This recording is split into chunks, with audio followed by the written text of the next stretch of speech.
Eta gaur honetaz arituko gara, gehien bat edo hainbat, da lurzoruko ezetasuna. Bai? Oso kontuan oso gutxitan hartzen den ura, baina garrantzi handikoa izan daitekena, aurrera begira ere. Hauxe da, orduan guk ikusten dugun ur hori, ibaietan eta ikusten dugun ur hori, hau batez ere jarri dut asko gustatzen zaidalako, argazkia oso kuriosoa iruditzen zaidalako. Hauek dira gure kontinentetako ibaiak, eta ibaien bidez ikusiko bagenu gure mundua, horrelako argazki bat izango litzateke, ezta? Hauek izango lirateke gure zainak edo, eta zain horietara etorriko lirateke zain txikiagoetatik, lurrazpitik, eta datozen lurzorutik, eta datozen beste urak, ezta? Ikuspegi pixka desberdina gure munduarena. Hau ezaguna guztiontzat, uraren zikloa, oso oinarrizkoa. Baina oso konplexua aldi berean. Badirudi oso simplea dela, gaina normalean aurkezten zaigun eskema izan ohi da horrela hemen gezi handiekin ikusten dugun eskema hori, ez? Itsasotik ebaporatzen da ura eta kontinentearen gainean egiten du euria. Itsasotik ebaporatzen da ura, baina kontinentetik ere ebaporatzen da edo lurruntzen da, eta kontinentean dauden bizidunek, landareek eta izerditu egiten dute eta uraren parte bat bueltatzen dute atmosferara. Eta itsasoaren gainean ere egiten du euria, noski. Orduan, zikloa beti horrela marrazten bada ere, pixka bat barrurago sartu beharra dago, ezta? Eta hor, prozesu oso konplexua gertatzen dira, prezipitazioa egiten duenetik, euria eta elurra egiten duenetik, ur hori gainazelera iristen denetik, eta berriro ibaietara doan arte. Eta hori da pixka bat ulertu behar duguna, eta horrek badauka bere garrantzia, uraren ikuspegitik krisi klimatiko horri aurre edo nolabait egokitu nahi dugun horretan, ezta? Hemen ikusi dugun argazki estatiko honek, ordea, badauka mugimendua, ziklo honetan ikusi duguna, ezta? Eta hemen ikusten dugu gure gezi potoloenak edo, ez dakit atzera buelta egiten dudanean entzuten den edo, ez, bai, esain ondo, ezta? Saiatuko nahi saguarekin. Ohituta nago beti punteroarekin, eta, badaukagu gure gezirik potoloenak edo, ezta? Direla alde batetik prezipitazioa, hau da gure kontu korronteko diru sarrerak bezala, gure planetara sartzen den ur kantitatea, eta bestalde batetik badaukagu evaporazioa, gezirik potoloenak, berdez ikusten ditugun horiek gorantza doazenak, eta hauek izango lirateke gure kontu korronte horretatik hipoteka moduan edo, hilabetero kentzen diguten dirua, izan daiteke. Gero ikusiko dugu hau pixka bat garatuago, baina, eta orduan gero hor geratzen zaigu diru bat, erreketara doana, baskaritan gastatzeko, edo eskolako matrikulan, edo ez dakize, edo bestean. Azkenean, hor badago balantze bat, nolabait sartzen dena eta irteten dena ezin da sartzen dena baina handiagoa izan, ez? Eta hor mugitu behar dugu pixka bat uraren mundu honetan. Hemen ipini dutudan argazki hauek dira, zen pixka bat uraren fluxu hau irudikatzen dut, aurreko argazkitik ikusi dugun estatiko horretatik, hainbesteko portzentaia daukagu ur gazi moduan, hainbesteko portzentaia daukagu erreketan, hainbeste daukagu zoruan, ikusten dut metroko linea bat bezala, ez? Ura jendea sartu egiten da, beste irteera batean irtetzen da, baina, badaukagu jende kopuru bat beti leku bakoitzean. Naiz eta hor dagoen jendea ez izan beti berdina, aldatzen doa. Orduan, hor daukagu fluxua, ura, konpartimentu batetik bestera edo mugitzen doana. Karo, hori leku guztietan ez da modu berean gertatzen. Bai, eta, bueno, argazki bakarra ipini dut, hau da mundu mailako argazki bat, gainazaleko isurketa edo adierazten duena. Bai, orduan, bueno, argi dago leku batzuetan asko zur gehiago dagoela, berde eta urdin ikusten ditugun horietan, eta beste leku batzuetan gainazaleko ura askoz gutxiago dagoela, ezta?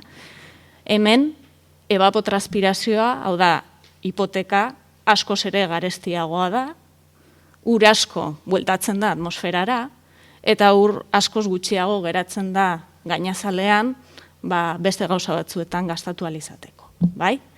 Hori da pixka bat, mundu, ikuspegi orokor horretan edo argazkitxo bat. Aurten, eta pixka bat gaian jarraitzeko, aurten urtero martxoaren 22an egiten da mundu mailako uraren eguna. Eta aurten egin den galderetako bat da zer da ura zuretzat. Claro. Lehen Unaiek esaten zigun urari buruz hitz egiten dugunean agian guztiok antzeko ikuspegi bat izango dugula. Nik uste dut ulertzen dut zer esan nahi zenuen, baina agian hemen bizi denak eta hor iparralderago bizi denak edo nekazariak eta dendariak edo administrazioan lan egiten duenak eta turismoan egiten duenak izan dezaketela ikuspegi nahiko desberdina. Eta mundu mailako ariketa horretan agertu diren olako esaldi garrantzitsuenak edo pixka bat egon den elkarrizketa horret biltzen dituen esaldiak edo dira hor agertzen diren horiek, ezta? Ura bizitza da, ura babestea guztion lana da, ura ingurumena eta ekosistementzat bizitza da, bi hauek nahiko lotuak edo, ez dago elikagairik uri gabe, eta ura giza eskubidea da. Nik ezakit zuetako bakoitzarentzat ura zer den, agian erreflexionatu beharko genuke ere zer esan nahi duen urak gutako bakoitzarentzat, ezta? Nik hor usten dut. Garapen jasangarriko helburuetan ere ura agertzen zaigu helburu garrantzitsuetako bat bezala, bai, 6. helburua dago zuzenean lotuta urarekin, ur garbia eta saneamendua guztiontzat, hori da 6. helburuak markatzen diguna, eta uraren helburu hori, ez naiz sartuko banan, baina modu zuzenean kasu batzuetan, izan osasuna, izan hirien jasangarritasuna, ekoizpena, elikagaien ekoizpena, edo ekosistemak zuzenean lotuta dago. Eta beste kasu batzuetan, agian ez da testuan edo helburu horietan ez da argi agertzen, baina garbi dago ere uraren gaia oso lotuta dagoela beste gai guztiekin ere, ezta? Neska eta mutilen arteko desberdintasunetan, hemen ez dugu ikusten, baina herrialde txiroagoetan eskolara joan beharrean hurbila joaten direnak neskak dira. Eta horrek sortzen du desberdintasun bat, ezta? Hortik hasita. Orduan, hor badaude gai asko urarekin lotuta, ez dena igual gure ikuspegitik pixka bat urrunago geratzen direnak, baina hor daude eta garrantzitsuak dira. Nik uste dut uraren kontu honetan eta klima aldaketarekin lotuta egon dela horrelako ikuspegiaren aldaketa bat ere. Hasiera batean, klima aldaketa eta ura lotzen zirenean, badirudi ikuspegia zela gehiago, klima aldaketak ze ondorio ekarriko dituen ur baliabideetan, ur nahikoa izango dugu edo ez. Eta pixka bat denbora aurrera joan denala, bai IPCC-ko testuetan edo Nazio Batuen testuetan, ikusten dena da ura nolabait ikusten dela irtenbidearen parte moduan. ez bakarrik inpaktuak jasango dituen ingurune bat bezala, baizik eta klima aldaketatik irtenbide emateko gai baten moduan, ez? Eta, hor badaude azkeneko 2019 eta 2020ko testu horietan ikusten da, ezta? Klimaren erronkari aurre egitea, ura irtenbidearen parte dela onartzea da, esaten du Nazio Batuak, eta 2020ko uraren nazioarteko guna dela eta, komentatzen zuten ere, klima aldaketaren arintzea eta egokitzea, uraren bidez elkarrekin kudeatzea, win-win, hau da, irabaztera eramango gaituen proposamena edo bidea da, ezta?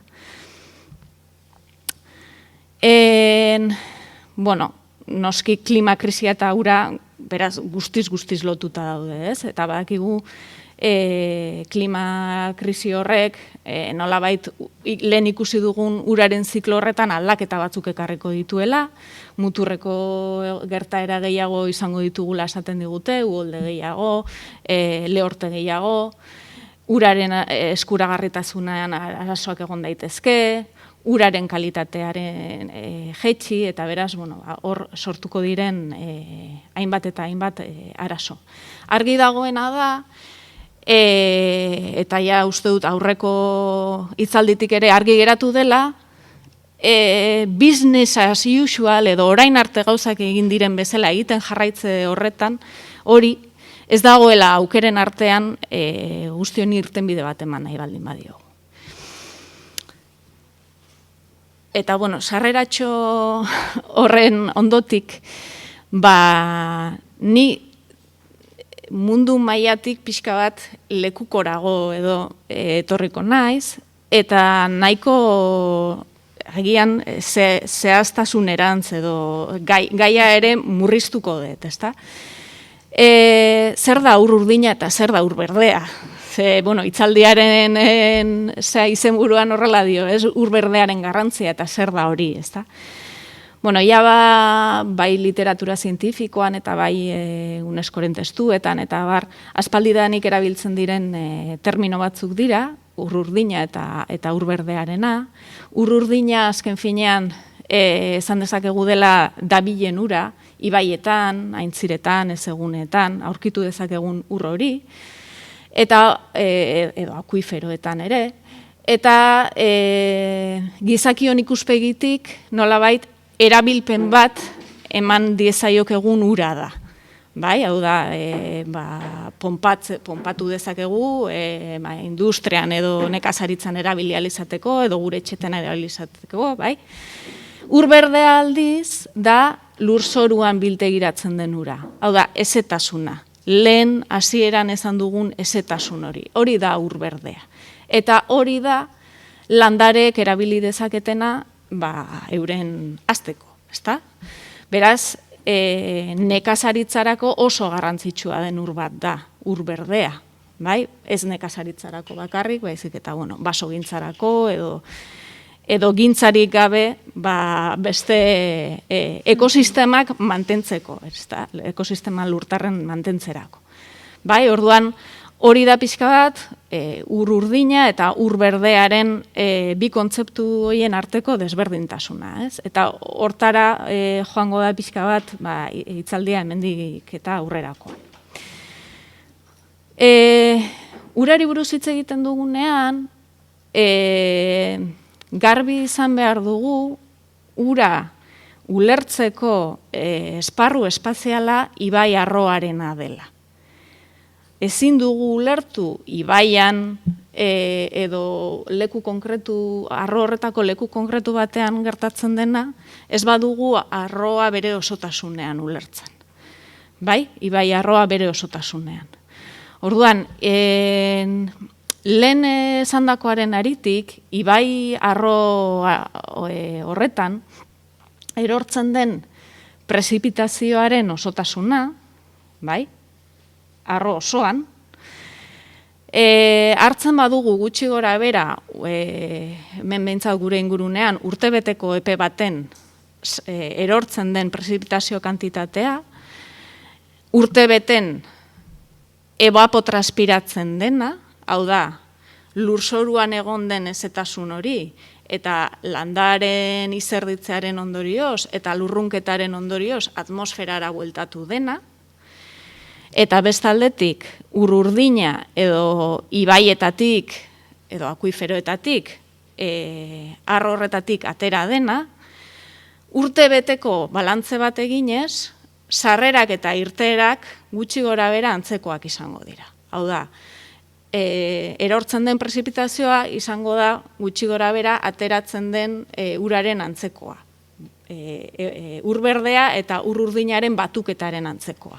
Edo beste modu batera izan da, gure ikuspegitik begiratuta, izango dugun ur urdina, erabilgarri egongo den hori, izango da erortzen den prezipitazioa ken ur berdea moduan alde egiten diguna. Bankuak hipotekatik kentzen digun diru hori. Bai? Zeren menpe dago orduan izango dugun edo eskuragarri egongo den ur kantitate hori? Bueno, alde batetik badaukagu klima. Hau da, zenbat, gure sarrerak, zenbat sartuko den. Bai? Zenbat eta euri gehiago egin edo elurra, zenbat eta prezipitazioa handiagoa, hor, ur gehiago, diru gehiago daukagu banatzeko, bai? Ur gehiago izango dugu evapotranspirazioa ur berde eta ur urdinaren artean banatzeko.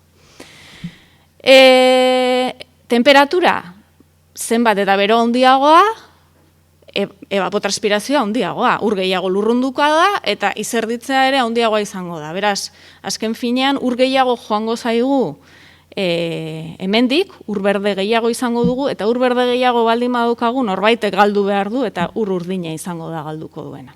Hau da, hipotekako interesak igotzen badizkigute, diru gutxiago geratuko zaigu lagunekin afaltzera joateko. Bale? Orduan, baina badago beste alderdi bat oso garrantzitsua dena banaketa honetan, eta da lurraldearen erabilera. Bai? Lurraldearen erabilera izango da landaretza mota eta landaretza horren kudeaketa edo, nola baita esateko, horrela, motz-motzean esateko. Bai? Orduan, ez da berdina izango ur asko konsumitzen duen espezie bat izatea, edo ur gutxiago konsumitzen duena. Hau da, ez da berdina izango baso bat edo belardi bat, basoak ur gehiago behar du, naiz eta oso politak diren eta asko gustatzen zaizkigun. Eta zuhaitz masa baten barruan, ez da berdina izango hosto erorkorretako urte asko dituen baso bat, edo 10 urtetik behin mozten dugun eta ur asko konsumitzen duen eukaliptadi bat. Bai? Orduan, lurraldearen erabileraren arabera, ur berde hau aldatu egingo da. Eta horrek eragingo du, geratzen zaigun ur urdina ere, aldatzea. Gora edo bera. Bai? Bueno, orduan, pixka bat badakigu ni buruz, ezta? Zer gertatuko da etorkizunean? Gutxi gora bera, pintzelada batzu behintzat, temperatura gorantza doala esaten digute, hori prebizio guztiak bat datoz, beraz, evapotranspirazioa igo egingo da. Horrek esan nahi du, emari gutxiago izango dugula gure ibaietan, erreketan, gure akuiferoetan ur gutxiago izango dugula. Bai? Prezipitazioarekin zer gertatuko da, hau ez dago hain argi. Bai? Hemen geratzen garagu, badirudi iparraldean euri gehiago egingo duela, uraren zikloa gogoratzen baldin badugu, evapotranspiratzen dena, gero euri moduan jausten da. Evapotranspirazioa zenbat eta handiagoa izan, euri gehiago egingo du, baina horrek ez du esan nahi hemen egingo duenik. Bai, orduan badirudi iparraldean euri gehiago egingo duela, hegoaldean gutxiago egingo duela, eta gu gaudela hor tarte baten predikzioak, badirudi zertxo bai jaitsiko dela, baina ez direla guztiz argiak eta badaude modelo batzuk igo egingo dela ere esaten dutena, ezta? Eta zer gertatuko da lurraldearen erabilerarekin? Ez dakigu. Baina horiek gure erabakiak dira. Gureak, politikarienak edo gureak. Bai? Gizarte moduan hartzen ditugun erabakiak dira. Eta horren baitan, hori ez dakigunez lurraldearen erabilerarekin zer gertatuko den, hor zalantzazko asko sortzen dira. Evapotranspirazioa beraz zer, emariak beraz zer gertatuko da guzti horrekin. Atzera begiratzen badugu, garbi daukaguna da, azkeneko 60 urteetan, emariak gutxitu egin direla. Urteko eskalan, udazkenean ere gero eta emari gutxiago daukagu, neguan, udaberrian, udan, bai, gure inguruko ibaietan egin ditugun azterketetan ikusi duguna da, gero eta emaria jeizten ari direla dagoenekoz.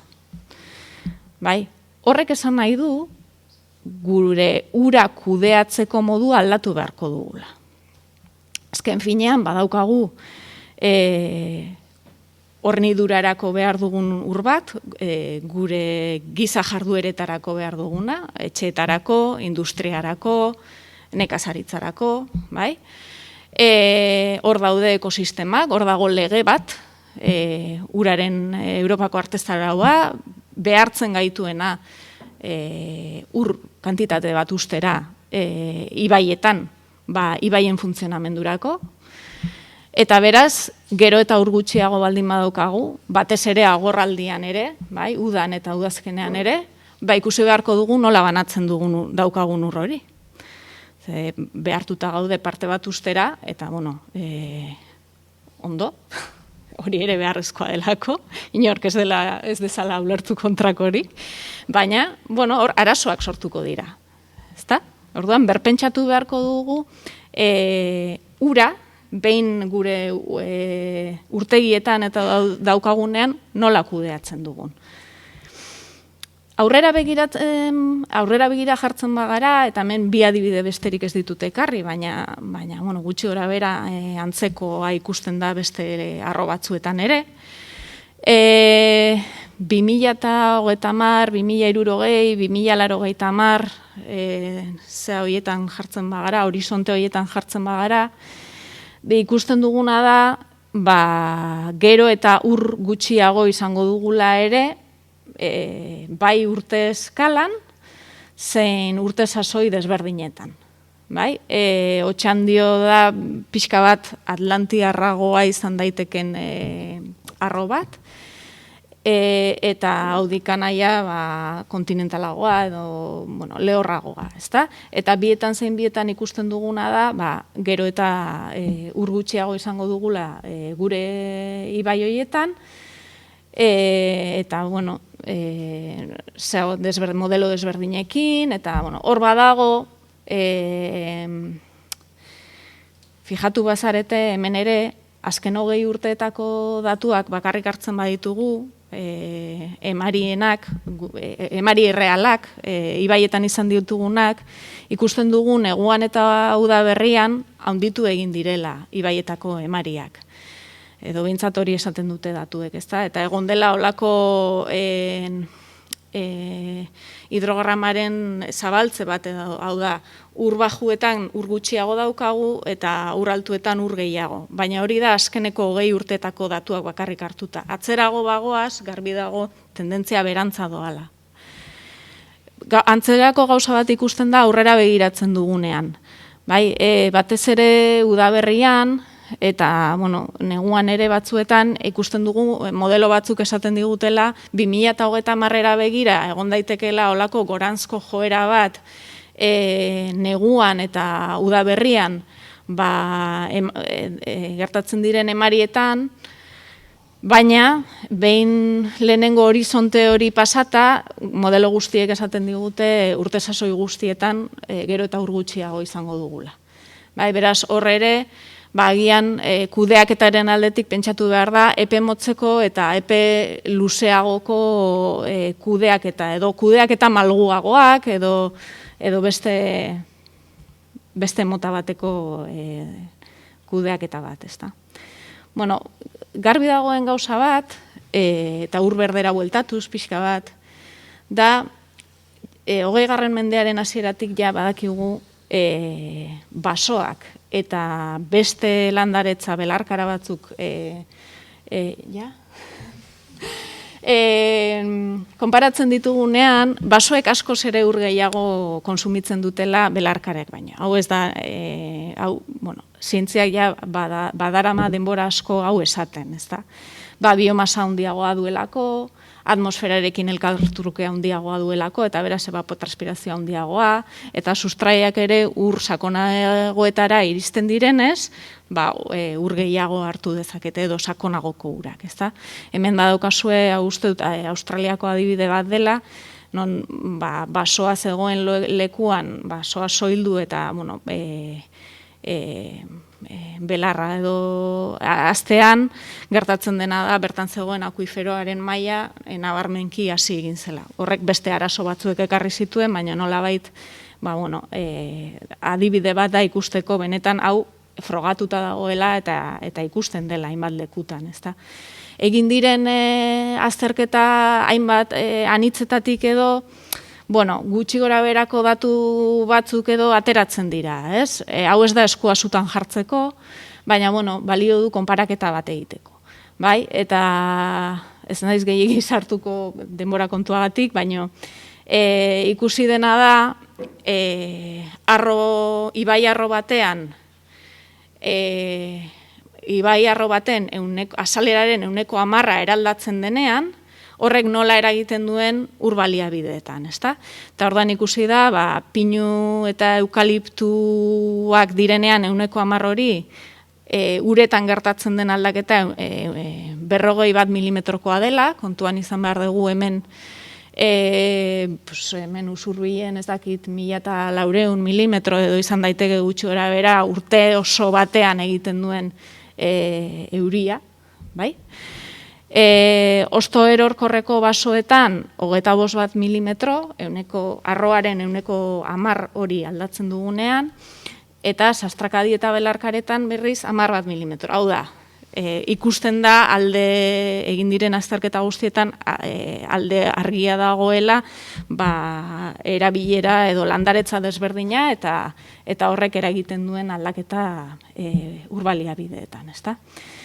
Badago adibide bat oso polita, Pirineotakoa, Tortosako datuekin egindako ariketa batean, ikusten da 1940tik eta 2000 arteko datuak aztertuta, badagoela emarien berakada bat. Berakada hori hasiera batean klima aldaketari egotzi zitzaion, baina simulazioak eta eginez ikusi zuten benetan klima aldaketari egotzi altzaion beherakada 38 hektometro kubokoa bakarrik dela, kontuan hartuta benetan gertatzen den beherakada 98koa dela. Hau da, oso zati txikia dela. Bai?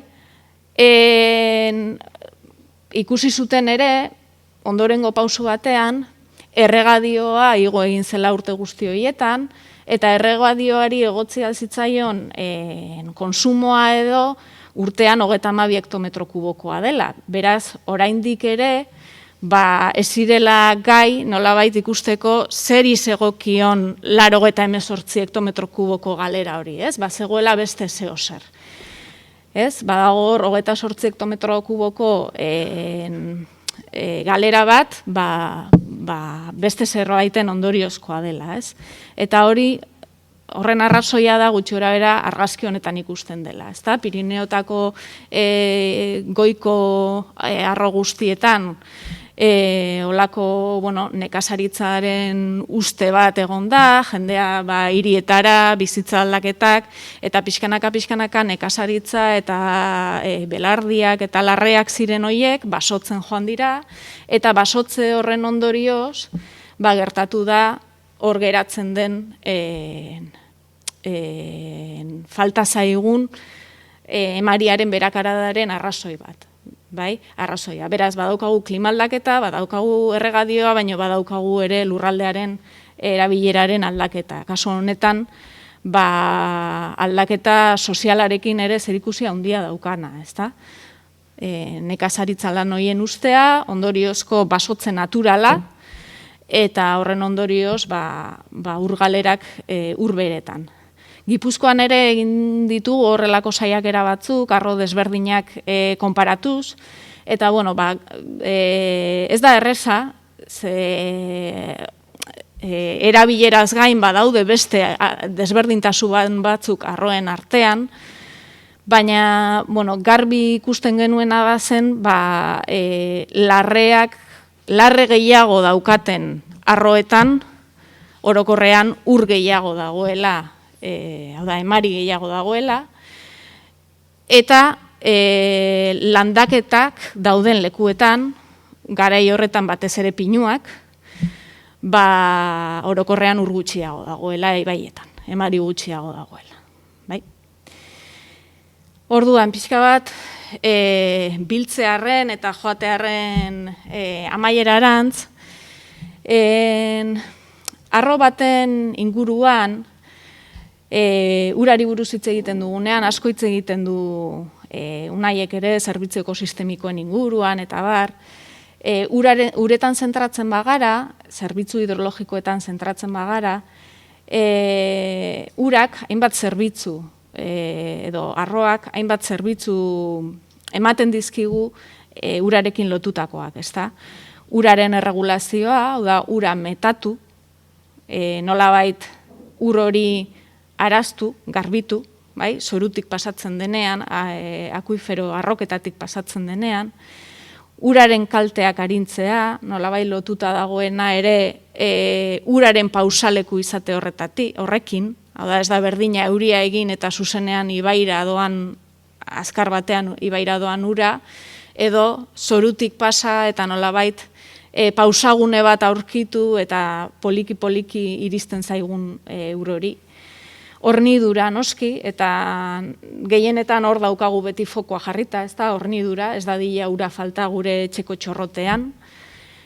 Baina baita ere, kontuan izan behar dugu, ura badela ekosistemen euskarria, eta lehen aipatu dugu Europatik datorren arteztara hori, nolabait behartzen gaituena hor ur kantitate bat ustera. Eta baita ere badauka beste alderdi bat, agian garrantzia ematen ez badiogu ere, pixka bat guretzat zer den ura pentsatzen hasten bagara, agian aurkituko duguna, eta hor dago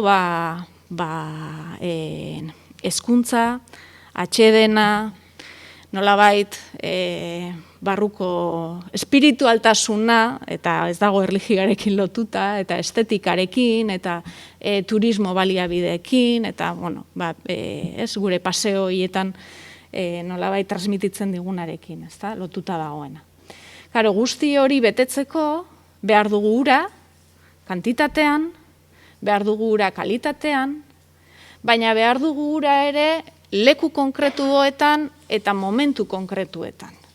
Bai, kontua ez da urtearen amaieran ur asko aurkitzea, baina ur horren portzentai handi bat, hilabete konkretu batean pasatzea, ezta? Behar dugu ura urte osoan zehar, eta behar dugu ura batzuetan leku konkretuetan. Orduan, arro mailara bagoaz, zerbitzuetako bat, komentatu duguna, hornidurarena, adibidez, azkenaldian, hainbat udal, pixkanaka gurekin ari dira harremanetan jartzen eukaliptuen gaia dela eta ez dela, eta uraren hornidura dela eta ez dela.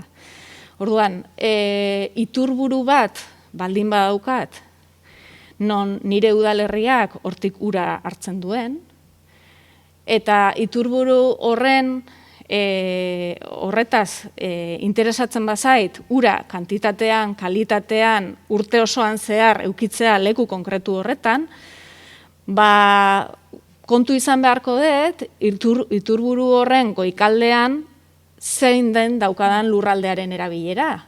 Horrek nolabait finkatuko baitu zenbateko ur berdea izango dudan eta zenbateko ur urdina geratuko zaidan. Bai? Orduan, arro mailako planifikazioa egiten dugunean, garrantzitsua da, zerbitzu hidrologiko desberdinak lehenestea arroaren leku desberdinetarako. Leku guztietan gure interesa ez da ur hornidura izango, beste leku batzuetan izan daiteke segune bat mantentzea, edo arazoak sortzen zaizkit hemen uholden kontuagatik. Orduan, zerbitzu guztiak ezin dira erabilera batekin bermatu, baina arroan zehar izan ditzakegu urarekin lotutako zerbitzu desberdinak, bai? Eta horiekin lotuta, pentsatu beharko genuke, zeintzuk diren lurraldearen erabilerak. Nola kudeatu hori? Zergaitik, prezipitazioa ez dugulako kudeatuko. Baina nolabait ur urdina kudeatu dezakegu, ur urdinaren kantitatea kudeatu dezakegu, baldin eta ur berdea kudeatzen badugu. Eta badakigu hori lurraldearen erabilerarekin lotuta dagoela. Beraz, zerbitzu hidrologikoak espazioan lehenetsi beharko liratekela uste dugu guk. Horretarako mosaiko planifikatu bat edo beharko genuke, baina horretarako ere behar ditugu lekuko ebidentziak. Ikusi ditugun datu guzti horiek, bai, badakigu espezie batzu beste baino gehiago konsumitzen dutela, baina badakigu ere lekuan leku konsumo horiek aldatu egiten direla. Eta beraz, behar ditugu lekuan lekuko ebidentziak ere. Eta hoia azkena da, pixka bat laburpen moduan edo, ezta? Beraz, zerbitzu hidrologikoak bermatzeko nolabait ur berdea kudeatzea izan daiteke bideetako bat, nolabait lurraldearen erabilera eta uraren planifikazioa bi horiek uztartuta, ezta? Eta, pixka bat, ja komentatu duguna, beraz, orain zuena hitza. Eskerrik asko, Ani.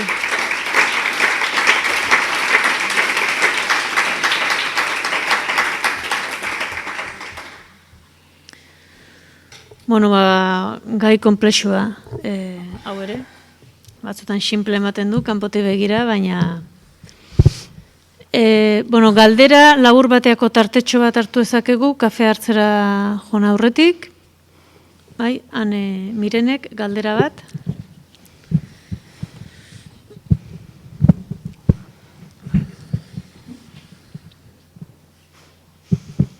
Bai, kaixo, egunon. Eta eskerrik asko kontatutako guztiengatik.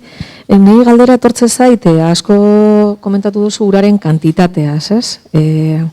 Zenbat etortzen zaigun, eta aipatu dituzu baita ere lurraldearen erabilera horretan, ez? Praktika industrial edo agroindustrialak zenolako eragina auki dezaketen uraren kantitate horretan. Baina etortzen zaiten zalantza da, eta ur horren kalitatea, ez? Akaso baditugu igual aspaldiko irudi batzuk, papelera baten gertu bizi izan ginenak ikusten genitu duen koloretako ibaiak, ez? Baina, hori izan gabe ere, ez? Aipatu duzu urbila urrutira juten dan neskaren irudi hori, baina gero eta urrutiago juten da kutsatua daukalako gertukoa, ez? Orduan, esan dut, ur kalitatearen inguruan, zer evidentzia dauden, edo ur berde eta ur urdin horren bueltan, ez? Zer evidentzia dauden, edo zer kontatu? Ez dut aipatu kalitatearena, azkenean ertz asko dituen kontu bat da, eta gehiegi ez luzatzearen. Guk egin ditugun ikerketetan eta argi eta garbi ikusten dugu, nola esaten dudan politikoki zuzen.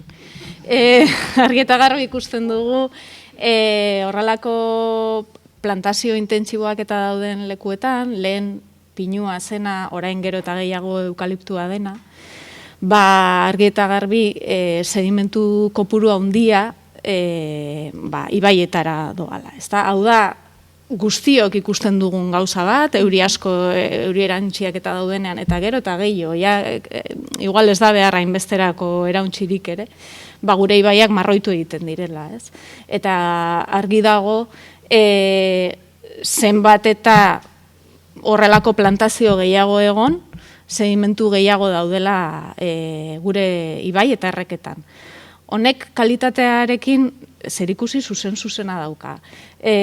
Alde batetik, horrek eragin dezakeen, eta hori biologo eta ekologoek nik baino hobeto azalduko dute, baino bertako ekosistemetan eragin ditzaketen kalteak direla eta, baina baita ere, sedimentu hauek askotan, sedimentu hauei atxikitzen direlako ibaietan egon daitezkeen beste kutsadura iturri batzuk, bai? Izan daiteke edo nekazaritzatik etor daitezkenak, edo industriatik etor daitezkenak, zuk esaten zenuen, lehengo papelera hietatik, gaur egun beste batzuk, ezta?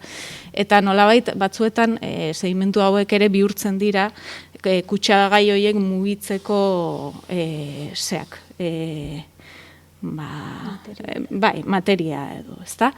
Eta, horiek ere arazoak sortu ditzakete, ez? Momentu jakin batean uretatik desagertzen dira, baina gero beste momentu jakin batzuetan, batez ere goraldietan sedimentuetatik askatu eta berriro ere kutsagai horiek martxan jartzen dira. Orduan, bai, argi dago, lurraldearen erabilerak kalitatean eragina handia dukala, kantitatean eragina handia dukala, baina baita kalitatean ere. Eta azken finean, ez da landaretza mota, kasu honetan. Kasu honetan gehiago da egiten den kudeak eta mota. Eta hor dago gakoa. Errentagarria izatearen izenean, egiten den kudeak eta guztiok ezagutzen dugu nolakoa den, mendi magalak guztiz soilduta uzten diren hoietan, hor dago gakoa, eta gero, lehen pinuaren bueltan ibiltzen ginen, orain gero eta gehiago eukaliptua sartzen ari da, eta eukaliptuak daukan beste desberdintasun batzuetaz gain, da askoz ere ziklo motzagoa daukala, eta beraz guzti hau gehiagotan errepikatzen dela, ezta? Orduan, hor, kasi askotan entzun izan dut nik azken aldian pinua pasatu dela nahia ona izatera, ez? Lehen orain eukaliptuaren kontu honekin. Ez da egite erantzun dudan. Ondo iruditzen bazaizue kafe hartzea jongo gara, hemen kanpoan, justu ezkerrera hartu, eta hortxe preste egongo da. 11:00 laurden gutxi dira, 11:10 hasiko gara berriz, bai?